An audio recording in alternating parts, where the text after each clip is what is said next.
80 दिनार का कर्जा छोड़कर हजरत उमर दुनिया से गए और जाती दफा कह गए, मेरे बाद मेरे बच्चों को हुकूमत के मशवरे में भी शामिल ना करना, हुकूमत के मशवरे में भी मेरी औलाद शामिल ना हो।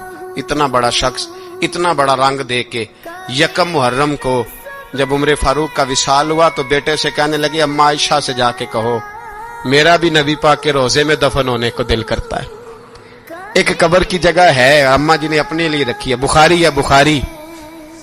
हजरत आयशा के पास साहबजादे गए, कहने लगे अम्मा जी उमर को जख्म लग गया है, हालत बड़ी परेशानी वाली है।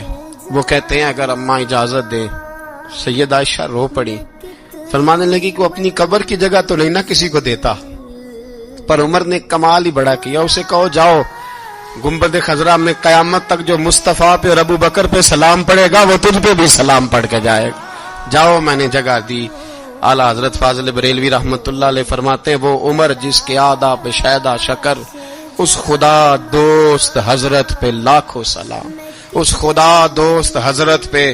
आप यकीन करें मिंबर पे बैठा हूं, हजरत उमर का जब नाम लेता हूं तो मेरे वजूद के रोंगटे खड़े हो जाते हैं।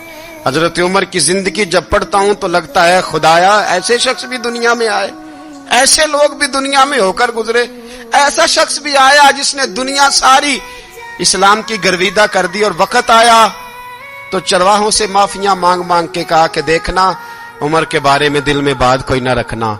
इसीलिए कुरान ने कहा इन्नल्लज़ीना आमनू व अमिलुस्सालिहात उलाइका हुम खैरुल बरिया, फरमाया जो ईमान लाने के बाद अच्छे अमल करे सबसे बेहतर वही है।